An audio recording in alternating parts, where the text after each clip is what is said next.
Hello, I'm Scott Brady with Overland Journal and Expedition Portal, and I am out here in the Black Rock Desert of northern Nevada, which is the perfect place to test the Nimbl Evolution camper.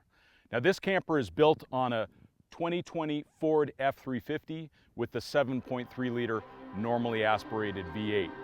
We're going to test it out in this environment and see how it does on the trail, at high speeds, across the playa, and camping for several nights out in the middle of the beautiful outdoors.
So now that we've seen how the Nimbl does on the trail, let's see how this thing looks on the inside.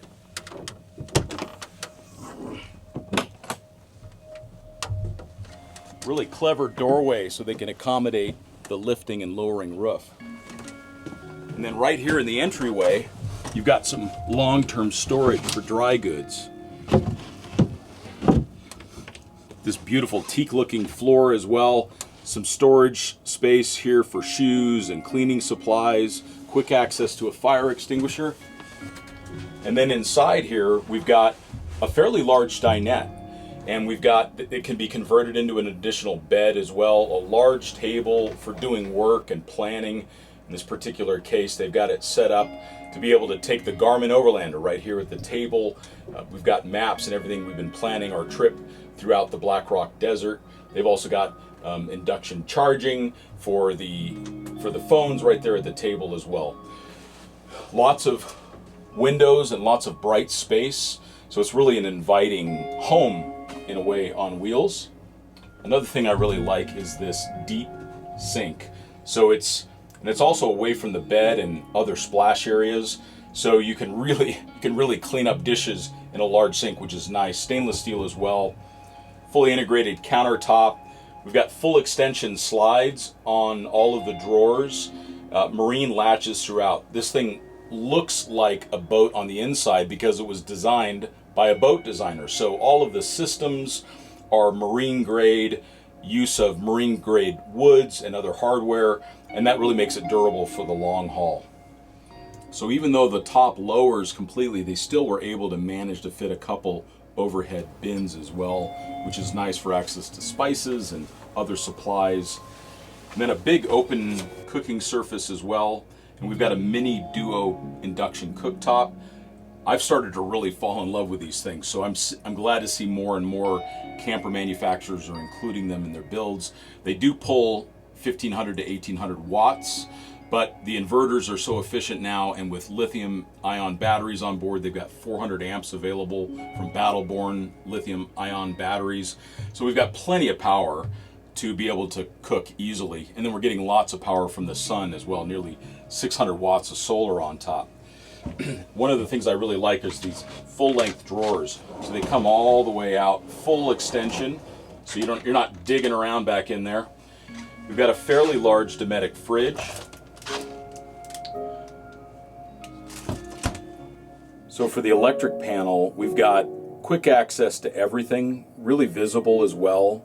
So we've got a full Victron energy system. Again, this was designed in partnership between Nimbl and Battle-Born as a complete system.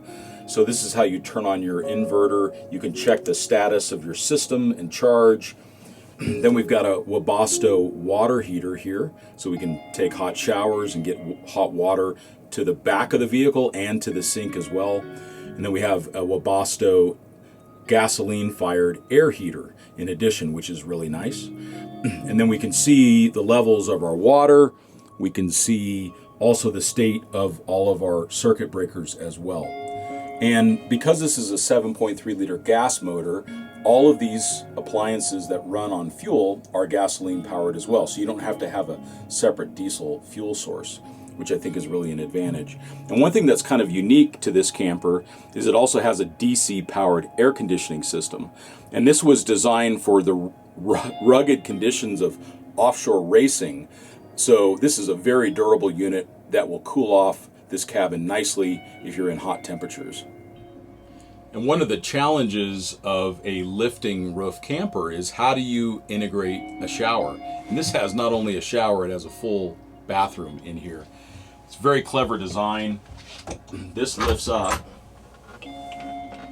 comes into place. There's a couple straps, basically quickie straps that hold that hoop in place, and the hoop comes up, and there's a small strap here that hooks on to this hookup on the ceiling. Now we've got the structure for the shower. We can deploy the shower curtain. We can also get easy access into the shower as well.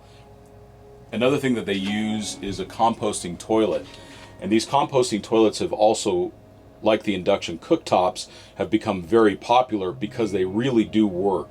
I've used these things for weeks at a time, and they're far better than any of the cassette toilets I've ever used. It has a separate P-trap, and then it puts the solid waste into another container. That will go weeks, if not a month, between cleanings. We've got some additional storage. I've been using this for dry goods storage for the last couple days. Really deep storage that you can get into various dry goods or even longer items as well, back along the bed here. And then we also have a couple charging ports. So we have USB, we also have 120 from the inverter.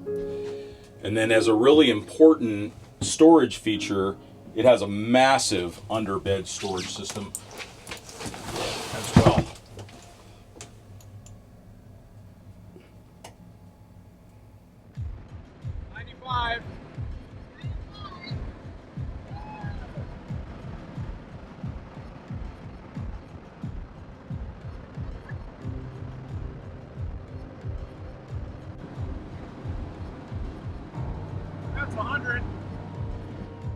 All right, so let's talk about the Nimbl vehicle. We just did an amazing adventure. We're in the middle of the Black Rock Playa, had an amazing night underneath the stars.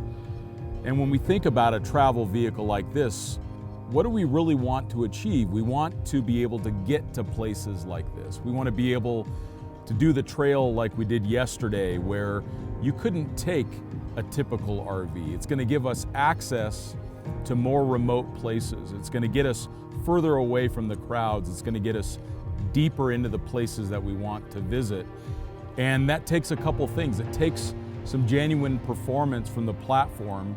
And that's one of the things that really stands out to me around the Nimbl is off-highway capability and off-highway comfort. When you think about hundreds of miles of corrugations, imagine that at the end of the day in the wrong vehicle. Try that in a Unimog and see how you feel at the end of the day. You're not going to feel anywhere near as fresh. And isn't it nice to get to the end of the day and still have something in the tank to go for that hike or to enjoy reading your favorite book, and you're not just crashed out. You can actually come into camp very fresh, and that's important. And also what I look for is driver confidence. And in a lot of these vehicles that are designed to be comfortable, certainly, and do a little bit of off-highway travel, one of their challenges is that they don't inspire a lot of driver confidence because they're right at the limits of what they can do. This vehicle yesterday had a lot more to give. And even in places where I thought, oh, I bet you that rear bumper is going to drag, it never touched.